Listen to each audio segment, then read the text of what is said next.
Hey, before we get to the podcast, we want to share with you an exciting new way you can help support the podcast. Yes, we have finally opened a Patreon account. Go to patreon.com/2NJB to check it out. We have 4 different tiers, and they each allow you to support the podcast at a different level, and you get really cool rewards. So go to patreon.com/2NJB and help us continue putting out great content for you. Thank you, guys. This is Eitan Weinstein. And I'm Naor Menninger, and you're listening to Two Nice Jewish Boys.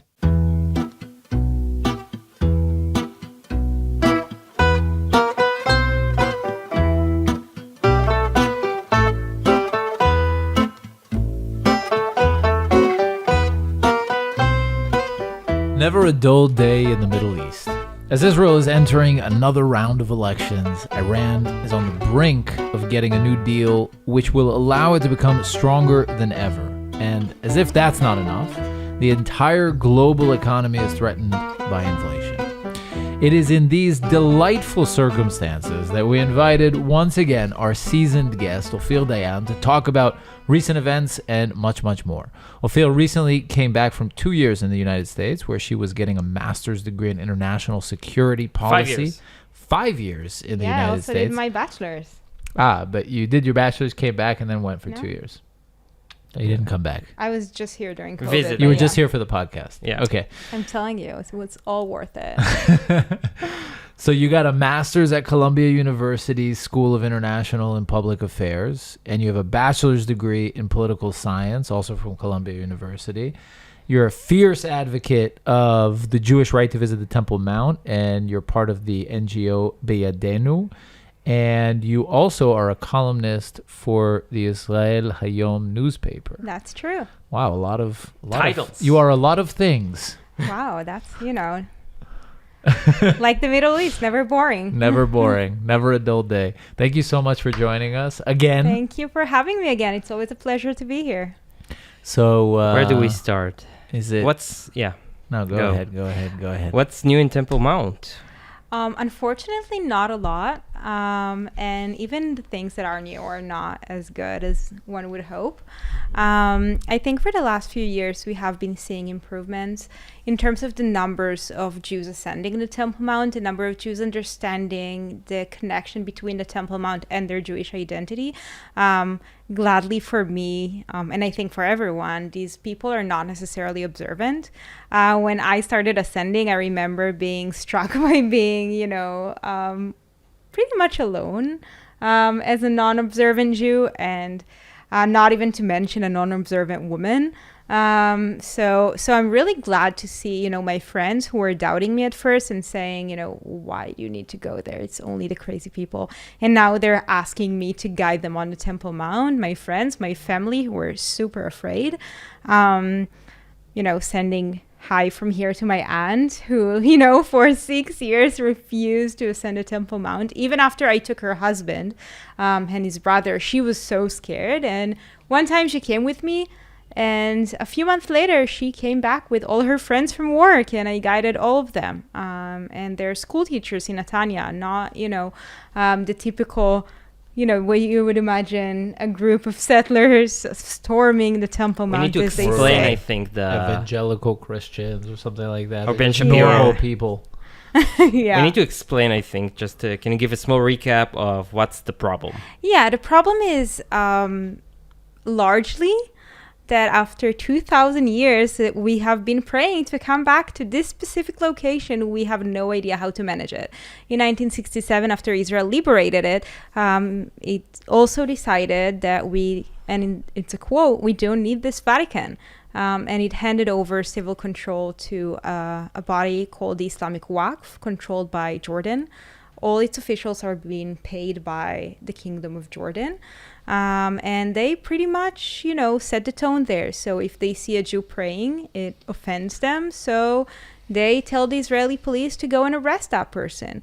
I even had, I think it was 3 instances of Jews who wanted to get married on the Temple Mount, not even with a chuppah or a rabbi or anything like that, just the ring part, like the bare necessity.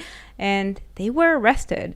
One of the couples got even arrested before performing the heinous act of getting married. They searched the groom's pocket and found the ring and arrested him.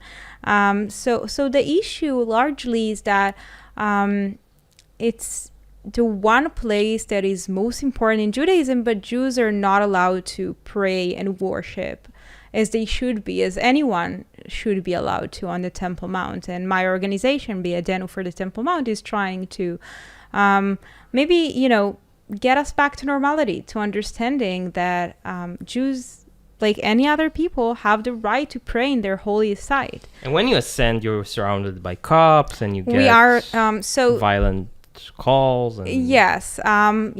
And what's more disturbing to me, I think, is that there's a complete separation between Muslims on the one hand, and then tourists and Jews on the other hand. But even if you're in the you mean segregation, lesser, apartheid. I wouldn't call it apartheid, because I think that's like a strong term that signifies something very specific in the South African context. But yes, but there are privileged.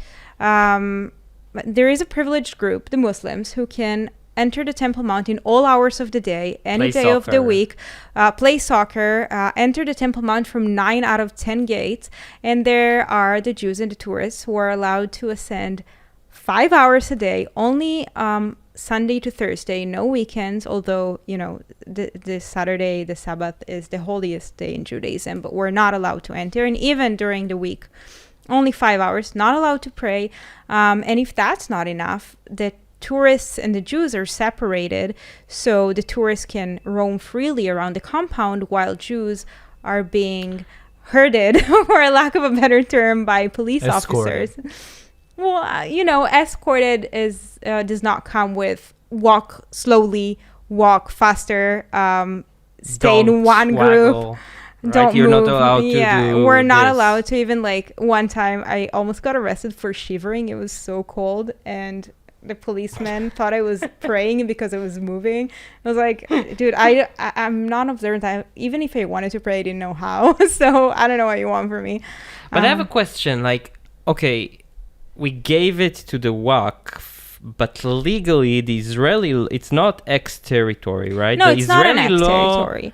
is valid there, right? Yes, the Israeli laws are valid there. So why the Supreme Court doesn't implement the basic freedoms there? Okay, so that's a really good question, and one that was brought before the Supreme Court on many occasions. People appealed to the Supreme Court saying exactly that, and then the Supreme Court said, right, in principle, Jews have the right to pray there and they have the right to worship. However, in order to prevent violence, the police should, with caution, exercise its power to maintain public order. But the police abuses that, blank card that it has been given by the courts, unfortunately. So you think it's not necessarily a bad judgment by the Supreme Court, it's just an abuse by the police? I think it is an abuse by the police, but I also think it's, They didn't go out of their hands to. I mean, the yes, police, yes. the police I in think the end are an enforcer. Right. So I think the bigger issue is not the courts or the police. I think the bigger issues is that our politicians, our elected officials, don't care enough, and that's a proxy of the people, the voters, not caring enough. And that's one of the things that we're trying to do to raise awareness. If people pressure their elected officials and tell them this is an issue we care about, the public officials would Why clarify. do you expect people to care about it? I expect people to care about it because it's, to me, in my view, it's the heart of Judaism. This is the place, I always think that every group of people, every ethnic group has this one place, this one moment in history where they became a people.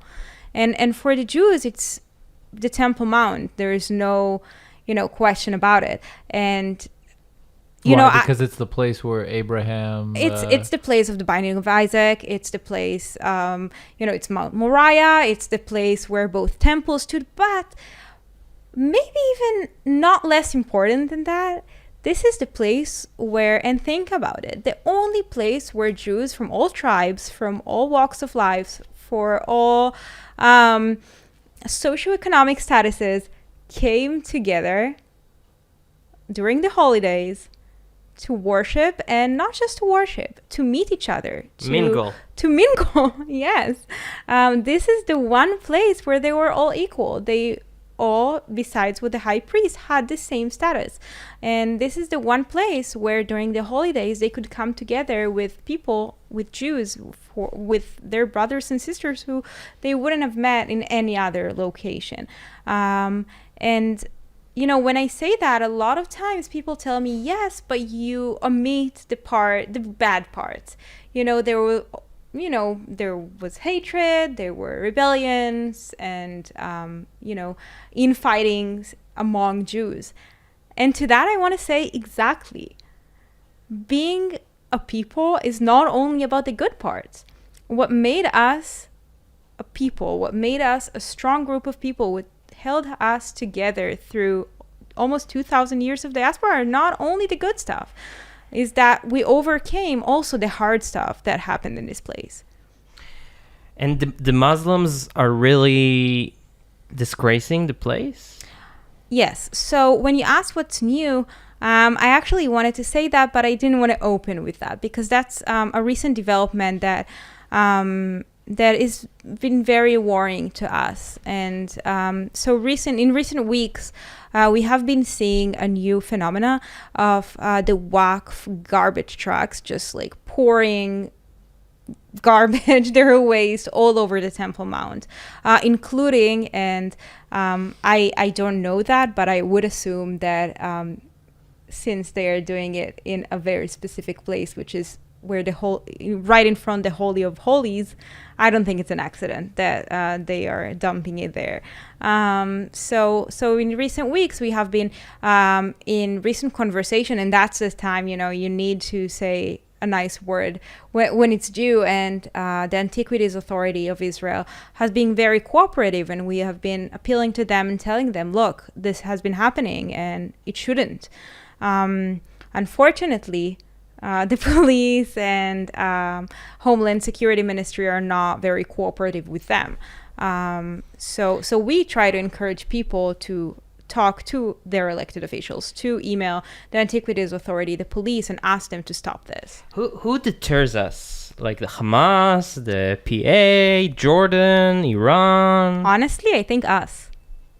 I think that we have been talking about all these huge threats and existential threats, and if we allow Jews to ascend the Temple Mount on Tisha B'Av, the Middle East is going to burn. And guess what? There was a record being broken this year in Tisha B'Av in terms of the number of Jews who ascended in Tisha B'Av to the Temple Mount. Almost 2,500 Jews in one day, in 5 hours. Okay? And nothing happened. Yeah, but no one notices those kind of subtle trends. But the common narrative is, or one common narrative in Israel is that the second Intifada was kind of ignited by... Why go so far? But by Ariel Sharon, who went on to the Mount. But I think the second Intifada was much more deadly and devastating than the war. Ago. It was much more devastating to Israel than the war a year ago. You know what? I'm not sure. The war a year ago. For the long run, I told... Short run... Hundreds, we had the third died. Intifada a year ago, man. Dozens of people died. You know what? I agree with you on the short run. Hundreds. Long term, I think Noah is absolutely right. What happened here in the mixed cities in Israel for the long run is going to be way more devastating. Perhaps, but either way. But anyway, I would challenge point. that perception. I would say that Ariel Sharon did not ascend the Temple Mount when the first Intifada broke, or when the 1929 massacre in Hebron took place, or the 1936 Arab riots took place. No one's There's saying that always there an aren't. excuse. No one's saying that there aren't other excuses.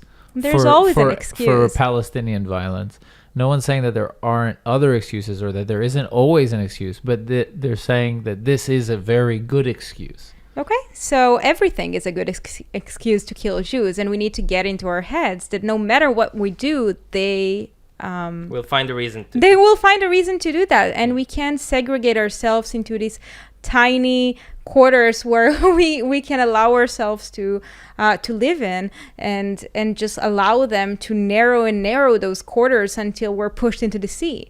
What's going to be the end of it? They're going to say, okay, so everyone's in East Jerusalem. Every Jew walking in East Jerusalem is offensive, and it's a reason to kill Jews.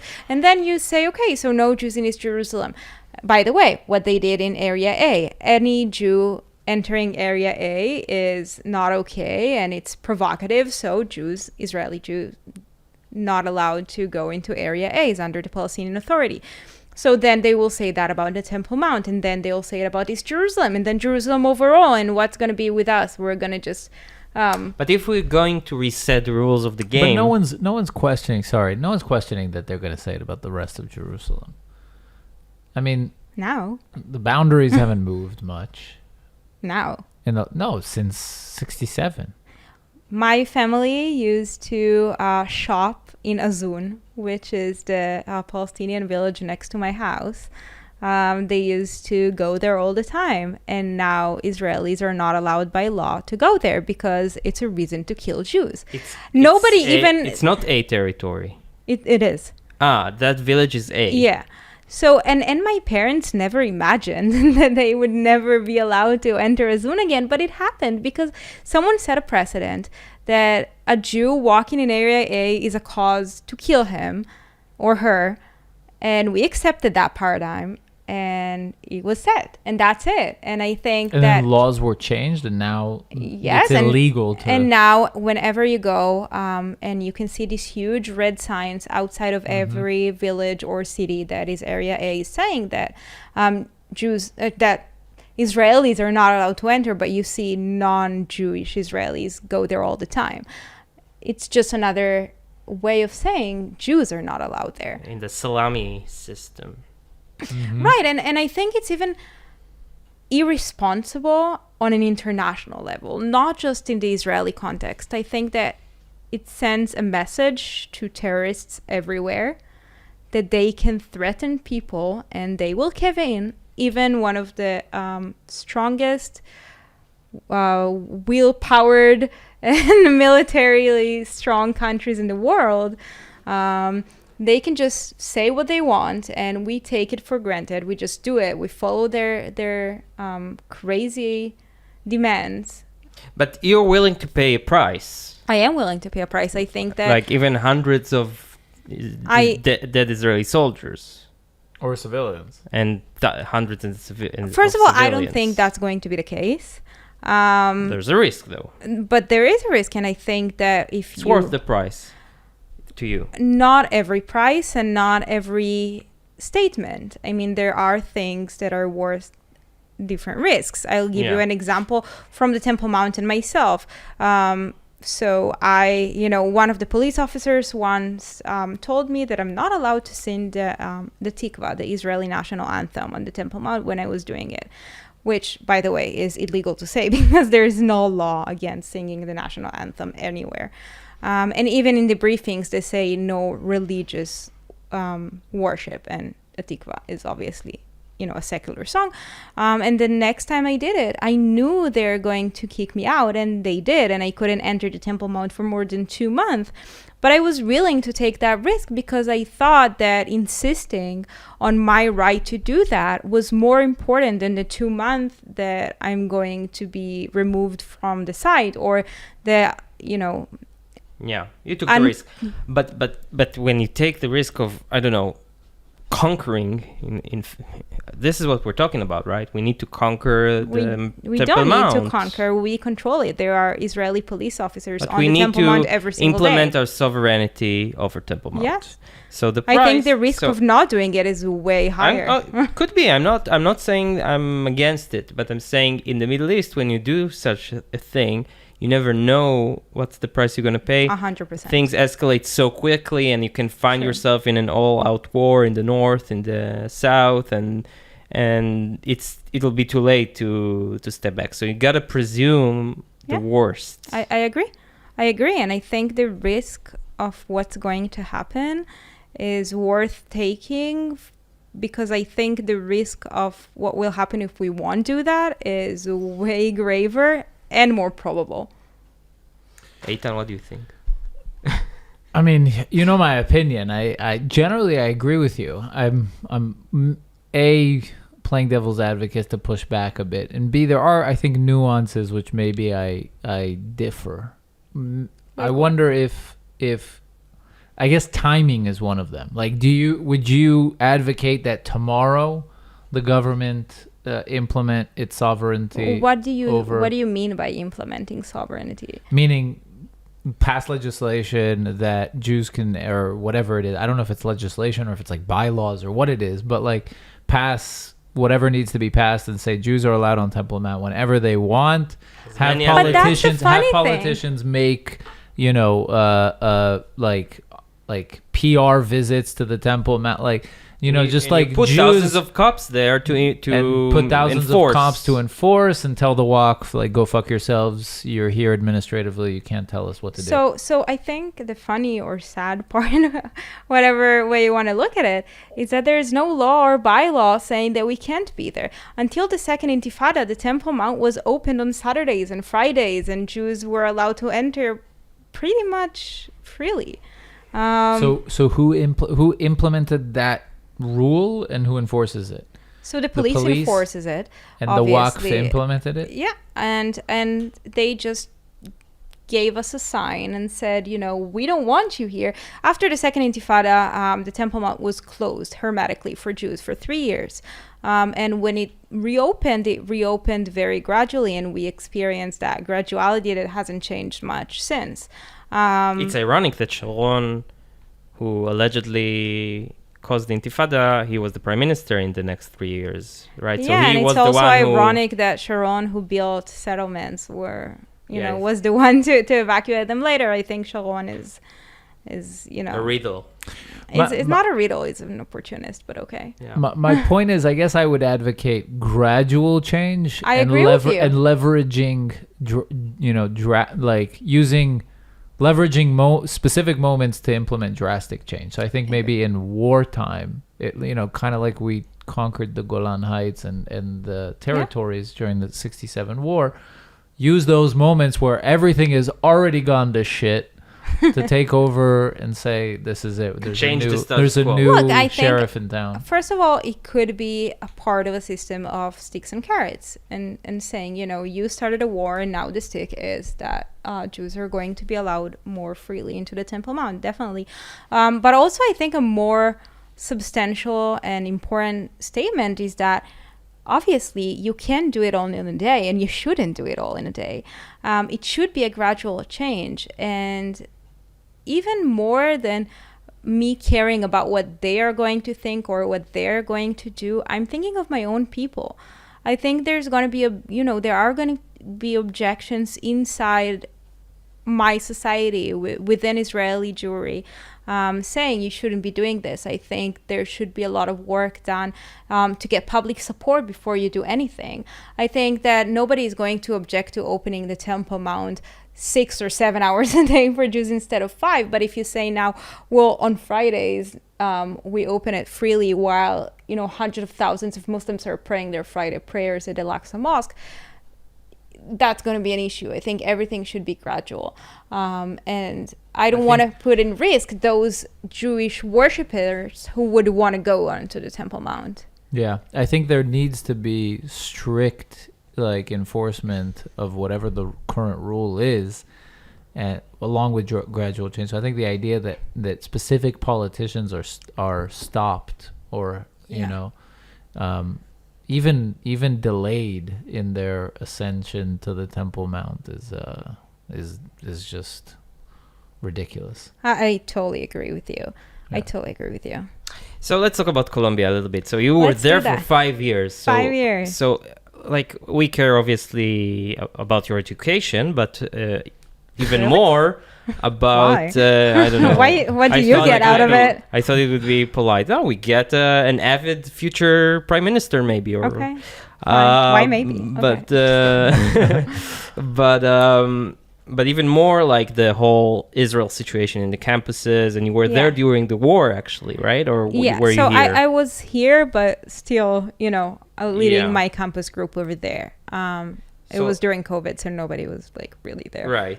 But like, did you see a trend over those 5 years in Colombia? Yes. And I'm going to surprise you. I don't necessarily think it's a negative trend. I think what I understood during these 5 years is, and I'm not going to say that I changed people's views. It's not the case, unfortunately. But I think that I discovered there's a lot to be done that we just don't do because we think it's hopeless to begin with. During my time at Columbia, my group, Students Supporting Israel, we did so many things that we thought were impossible. For example, Colombia decided to host Dr. Mahathir Mohamad, who is the Prime Minister of Malaysia. He calls himself a proud anti-Semite. And Colombia hosted him during the Global Leaders Forum that takes place during the General Assembly. And we emailed the president of Colombia, and we said, we understand this person is coming here in 2 days. We want you to cancel his appearance, but if you don't, the least you can do is calling out on being an anti-Semite on stage. And guess what? The moderator actually did. And she went up on stage and said in front of the prime minister and in front of the entire stage and said, this person is an anti-Semite. Unlike Olaf Schulz a few days ago. Yes. And that shows that even the students who, you look at us and you see a bunch of students, but we do have power to change. And I think that's a really important trend. But amongst the students. And I think it's the same amongst the students. Look, and my final semester at Columbia, in graduate school, we brought with an organization called iTrack to Israel 3 full buses from the SIPA School of Columbia, the School of International Public Affairs. 150 students who chose to do their spring break, and they were paying. It was not free. 150 students who came here to Israel and paid a nice amount of money to learn about Jewish history and about their connection to the land. And it's possible. And you know what? When we asked them before the trip, their top interests in Israel so we can build an itinerary, the conflict was number 4. And these are international affairs students. Okay? What I learned is people care less and less about this issue because they see that Israel is so much more than just a conflict. And I think what was number 1? So if I remember correctly, it was history Getting and culture. hooked up. It was history and culture. And then it was like food and architecture. I was really surprised. And we came here, and what they were talking about is wanting to hear more about the sustainability scene in Israel. And we talked about the conflict through sustainability. We brought a representative from an organization that does water conservation, and that's the way they connect Jordanians and Israelis and Syrians through their shared issues with the lack of water. And people were way more interested in that than in hearing someone, some politician with a tie and suit talk to them about the conflict. So I think there's a really positive trend. Cool. Very cool. Yes, it was very cool. So you left your, on a high note. On a high note, you left those. You're going back for a PhD? Maybe in the future if I'm bored. I'm not bored currently, so we're good. But yeah, no, I really think that we're being very pessimistic for no reason. Well, for a good reason, but I think maybe it's worse in Harvard. No, I think that the issue is that we let our pessimism prevent us from even trying sometimes. And there's a lot to be done. I think it's a chronic disease with Jews where we think that it's all about us. But most people don't really care about us. Their lives revolve around so many other things that are not related to Israel or Judaism. My, fellow students from Colombia or Brazil or, even Pakistan, like they have other things to worry about. And when you talk to them and you bring them to Israel, by the way, one of the students on the trip was a Muslim from India, a very observant Muslim who on his free time went to Al-Aqsa Mosque to pray. And when we went out from the Temple Mount, the day we all ascended together, he showed me pictures of the foundation rock that he took inside the Omar Mosque and the Dome of the Rock. And I said, it's ironic. I've been here maybe 50 times and I'm not allowed to enter and see that. And he looked at me and said, in full seriousness, he said, you know what? It is ironic. I will pray that one day we can be there together. And Wow. That's a person who came on the trip convinced that Israel is an apartheid state. And I'm pretty sure he came to ruin the trip for other people. And now we're friends and we're talking a lot. It's very cool. Yeah. And I think it's about the people eventually. Most of them don't have set opinions, even if they think they do. Okay, I want to get to the spicy stuff. Let's do it. You ready? Yes, Politics. always. Let's do it. So you supported Gideon Sa'ar I did. in the last elections. If you guys don't know, Gideon Sa'ar, he was Likud for decades, and then he quit Likud, took some people with him, formed a party called New Hope, and he declared he's ONB, only not Bibi. Only not Bibi is the direct. Yeah, I guess it's not. It works less well in English. It doesn't work in Hebrew as well. Yeah. It's a shitty ideology, but okay. And no, but the initials work. Yeah. Galab. and and so he joined the change government with Bennett, and what did you think when he did that move? And Which one? Starting the party or joining the government? From the beginning of his... Look, I believed, and I still believe, that the one person in the Israeli Knesset that is most loyal to the values that I grew up on, the ideology led by my spiritual leader, Zev Jabotinsky, is Gideon Sa'ar. I still believe that.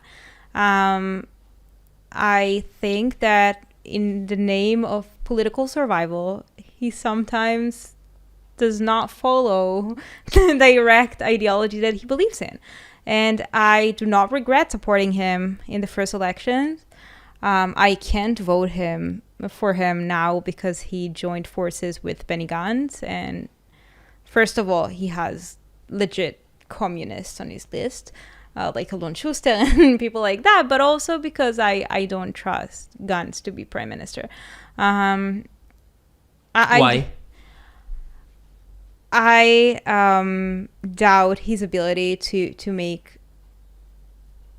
the good decisions that the government needs to make in these critical moments where Iran is going to get a nuclear weapon and the United States is giving us a prize that it's going to take 6 months and not 2 weeks. I really think we need someone who's more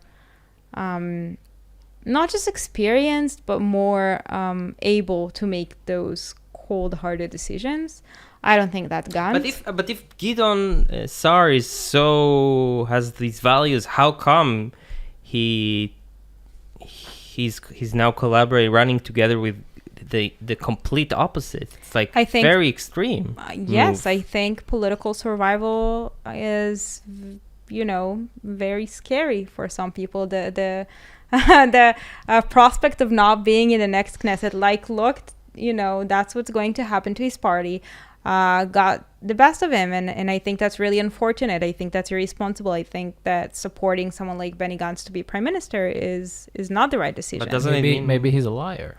Yeah, maybe he never had those values. Purports to have those. Look, values, Gideon Sa'ar is in the political system for a very, very long time. I think he has been very consistent with his values so far. But again, I believe in values, not in people. If comes a person that I feel represents my values in a better way, great. But the way you represent values is through actions. Right, and I think... So if he wasn't running with Benny Gantz this election, I think you would still vote for him? I think thus far he represented these values in a very good way. I would say, though, that sitting in the same government with Ram was definitely a breach of those values. And with Meretz? Not as much, because I think Meretz, in the end of the day, I disagree with them on almost anything, but they define themselves as a Zionist party. Most of them. But I mean, the communists on Gant's list bother you. So I mean, the Meretz guys have. Well, I wouldn't vote for Meretz either.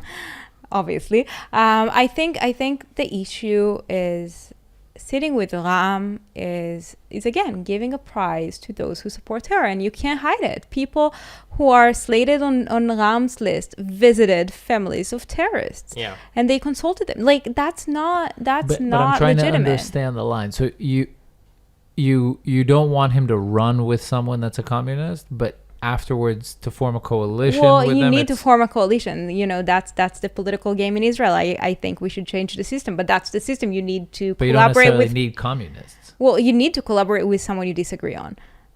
That's but not the political that system. stark of a disagreement. Well, I wish it wasn't as stark as a disagreement, but you know there are communists on Benny Gantz's list. No, but isn't Benny he Gantz closer to Bibi though than he is with I Meretz? think Shouldn't he have is sat with closer Bibi? Do you not think that his only not Bibi stance? Oh, was a mistake? 100%. So I think, and I think, and I said it many times publicly and to him, that I think that leading with that line of not Bibi, and that's the most important thing, is A, ridiculous, B, not smart, C, destructive. maybe it is smart. Maybe it's the only reason he got the votes that he got. I don't think so. You know, I voted for him for a variety of different reasons, and most of the people I know who voted for him they voted for him despite that fact and not because of that fact. If they wanted to vote for that fact, they had a bunch of other parties to vote for. And I think that leading with that line, you can say, you know, I don't think Bibi should be prime minister, and that's a completely legitimate stance. But making it your leading ideology is ridiculous, and I think, by the way, eventually also politically unwise. And you see that he almost did not pass the threshold before he joined forces with Gantz, because people are tired of hearing about Bibi. Even if they like him and if they dislike him, they just want someone to care about their rising rent. Yeah, but I don't not think, about Bibi. I think him not passing the threshold was less about the fact that he said not Bibi, because that he did pass the threshold with that on his ticket the first time around. It's more about the fact that he betrayed his voters. I don't know if betrayed is, maybe. I am. How did he betray his voters? By sitting in with a Ram. in a government with that's Ram. made up of but it's made up of left wing. Look, I mean, it was a left wing. I don't like the word betrayal on anyone. I rarely use it, if at all. I do think that the fact that he made not Bibi his lead theme and almost forgot about all the other things that were so important to him before the election. Yes, it drove out evaporated. Voter. Yeah, it evaporated. Like, what about the judicial system? That was his leading ticket, that and I he wanted completely to talk forgot to you about about, because even in the government, yes, he became a puppet of the system.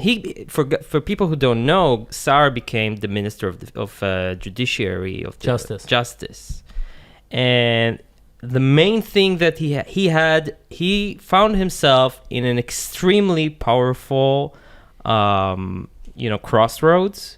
100%. Once in every 8 years, I think, or 7 years, you need to choose a new Supreme Court justice. No, not the Supreme Court. The Attorney General. He's not really Attorney General. Never mind. We talked about he's it. also an attorney. He's also Attorney General prosecutor. And the state prosecutor. And he chose a very, very problematic person. They also chose justices, though, right? Yes. They also chose. I don't know dozens her. of justice. No, but she is famously unfit for the role.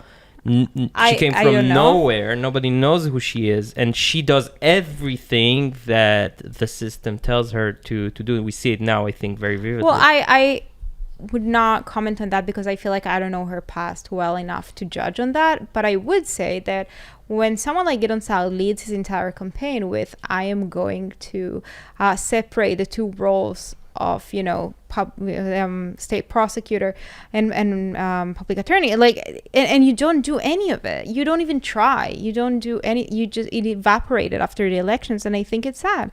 I think one thing that was Which really makes you think, disappointed, why? what was really disappointing for me is the fact that he used Sharon Esquel, I think she's an incredible member of Knesset, and he used her legislation to ease medical cannabis to get voters, and then it was just when she proposed it, they abandoned her. And they let her fight on her own and fail every single time because the coalition did not support her. But his promise to break the role of the Attorney General into two, that would, if it were to be done, it would completely change the system. Right. And he didn't even talk about it. So he should have. After he was elected to the office. I'm not voting for him, obviously. So that's one of the reasons. But I can't help but think, like, if you ask me, he's afraid, he's deterred, I don't know. Maybe not. I don't see another reason. For someone who has almost zero political power, we've been talking about him for a very long time. because but I do want to. I want to go back to the spicier stuff. Okay, which is the word betrayal, which you seemed a bit like put off by, and I wonder why.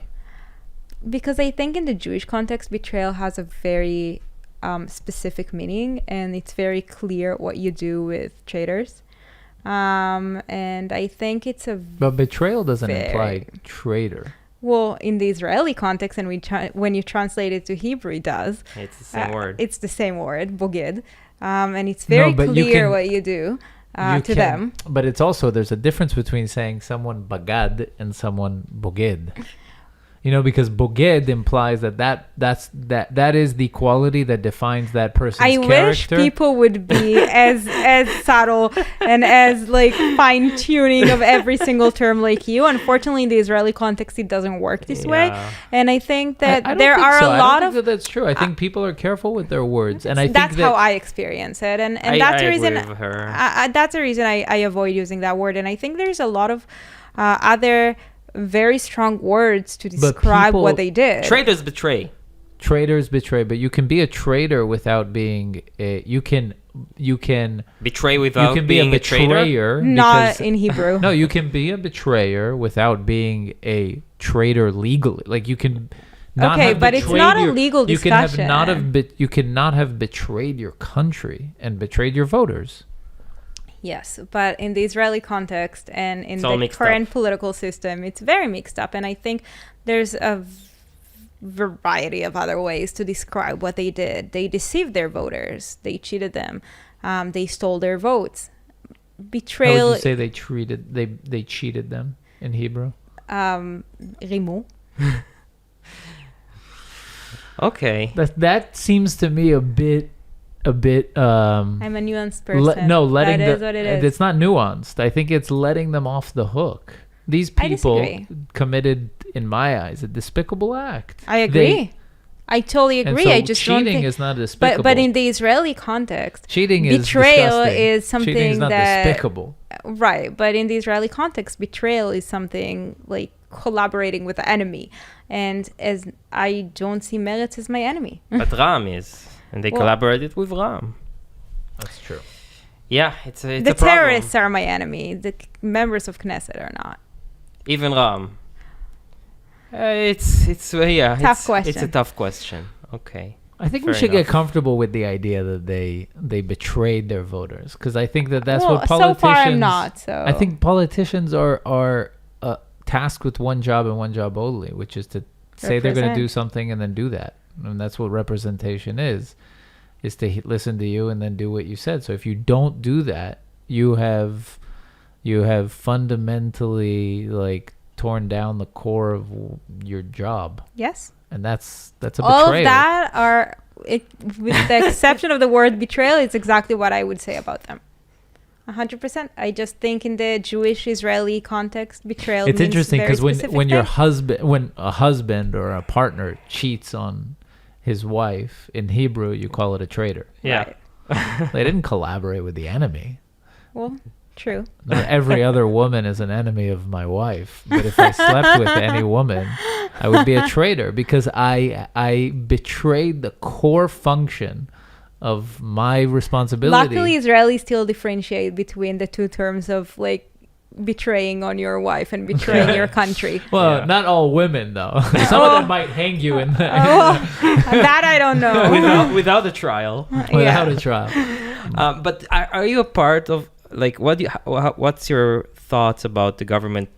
Are you opposed to a government with Netanyahu? I will say this. I'm not opposed to a government with Netanyahu. I do not think he should be prime minister. I think there are worse things than him being prime minister. I think the world is way more nuanced than this. I don't think it's either he's, a legend, the best thing that ever happened since sliced bread, or he is, a traitor and should be thrown into jail. There's something in between. He might be the better of a few evils, not two.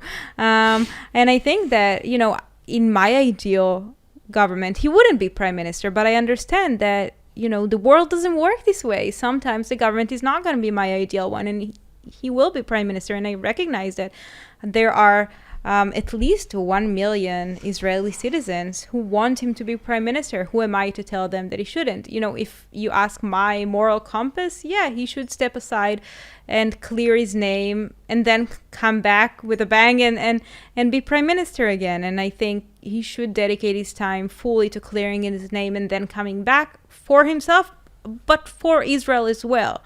Don't the million voters say otherwise? I mean, isn't it his Yes, responsibility yes, to and be I their can disagree representative? with them. I'm not going to tell them what to think. I don't think they're immoral.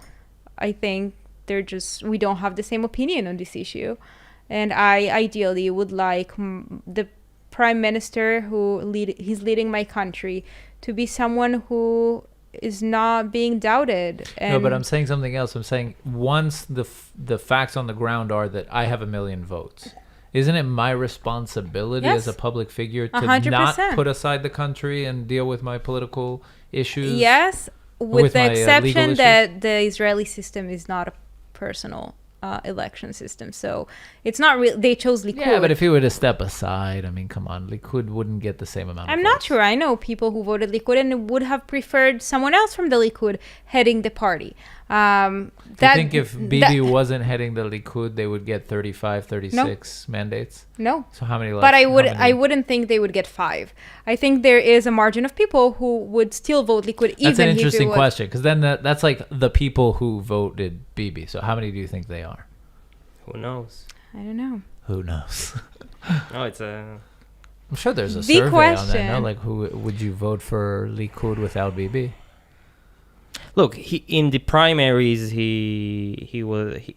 last time he ran against Gideon Sa'ar in the primaries. 30 to 70 Yeah, or something 30 to like that. So 70. there's at least 30% of the Likud who preferred Gideon Sa'ar to Benjamin Netanyahu.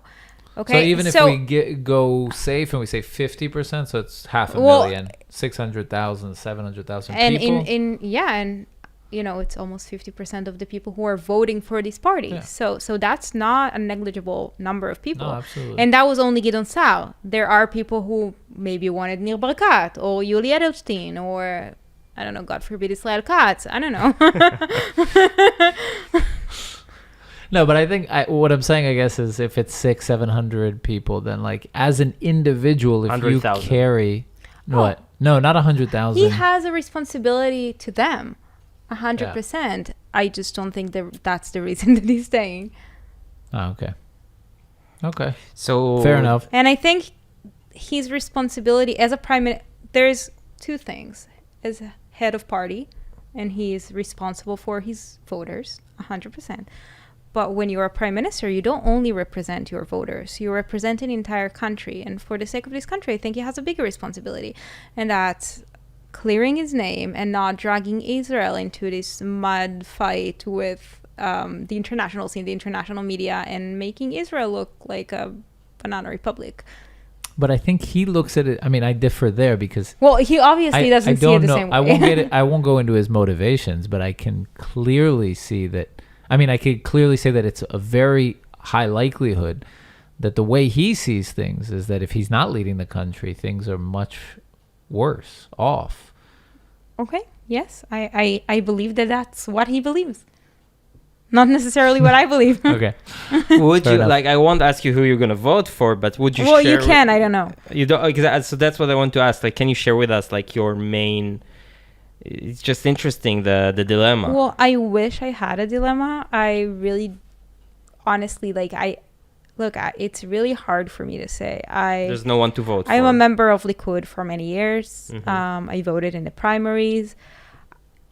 You know, I would have preferred Gideon to stay in the Likud instead of running separately if he was elected to lead the Likud. That did not happen. I can't hide that I struggle with the current people in the Likud.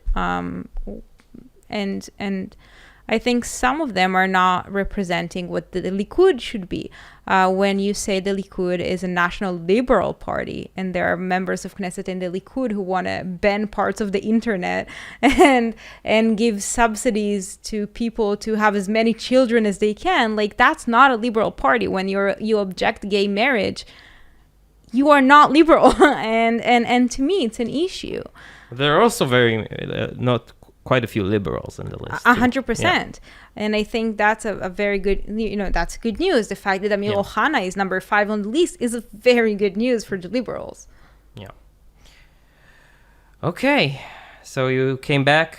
And I'm just going to summarize. Yeah. I wish that one day I would be 100% comfortable voting Likud, that it would once again be the National Liberal Party with people who are truly national and liberal. And I don't think it contradicts each other. I think we're all gonna compromise. 100%, we are. It's inevitable. I was just texting Eitan today, but about another party he was considering. You can say. The Hatzionut Hadatit, Smotrich. He was contemplating. We talked about it, and they had primaries now. And the guy who came first place, Ophir Sofer, he's famously a lobbyist for the agricultural lobby. So he's against importing vegetables lowering and fruits customs. and lowering costumes. So I sent a tweet about it to Eitan, and I was like, oh well, you can cross them off your list. Also cross Shaked, who I don't think she was on your list to begin with. Yeah, but Shaked, no, she was on my list. She was in last place. But only because Bennett wasn't there. I voted Bennett. That's why I have the I totally get it. And if I was a Bennett voter his one sole promise was not to sit in a government with Ram, I would freak out. Yeah. But I do think that in the end, I mean, you sent me that text. In the end, you have to, like you said, compromise. There's nobody that I'm going to vote for that I'm going to be, and that's for the liberal Smotrich. That's a good compromise. But he is rather liberal. I think. I mean, at least if I go according to what he says, which is a risk. Someone very smart said 30 minutes ago that you go by what you do, not what you say. Yeah, but he hasn't had too many opportunities. I mean, to prove himself in those arenas. I actually like him, but yeah. But what I'm saying is a lot of Israelis and generally a lot of people try and stand behind. They pick a person and then they try and stand behind everything that person does, or they try and stand behind even an ideology. And I think it's just you have to make a priority list, decide what's most important. 100%. You need to fit that with reality. I grew up in Beitar. We're saying 2 banks to the Jordan River. Both of them are ours. I'm not going to storm into Transjordan tomorrow morning and conquer a month. Actually, that's not a bad idea. I think we would handle it better. But in the end of the day, I can say that's a vision. That's a dream. It's incompatible with reality. So I'm not going to advocate for it. Currently. Still going to sing the song, though. Of course. Great song. It's a nice song. Very nice song. So your NGO, בידינו. Can people donate Of to the course cause? they can donate. They can donate by a standing order. They can do a one-time donation. We even have Beat, and it's, wait for it, fully tax deductible in Israel and the US. And the US. And the US. Wow. So you can go to Beyadenu, Google us, and you can donate. There's a link on our Facebook page, on our Instagram page, on our Twitter. And not less important, first, donate, okay? First of all, donate. But second of all, after you donate, we also give free tours of the Temple Mount. Free of charge completely.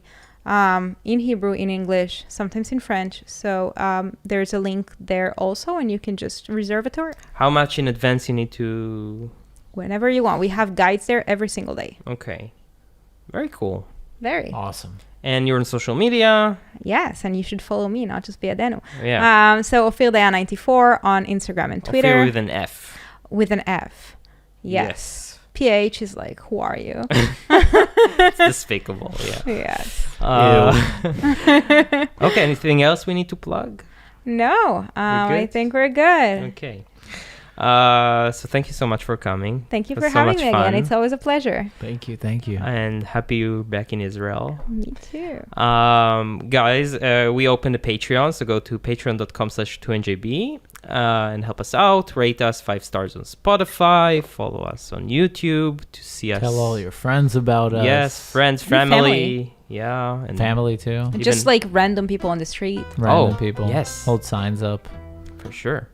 And that is it. Thank you so much. Thank you. Thank you. Bye, guys. Bye.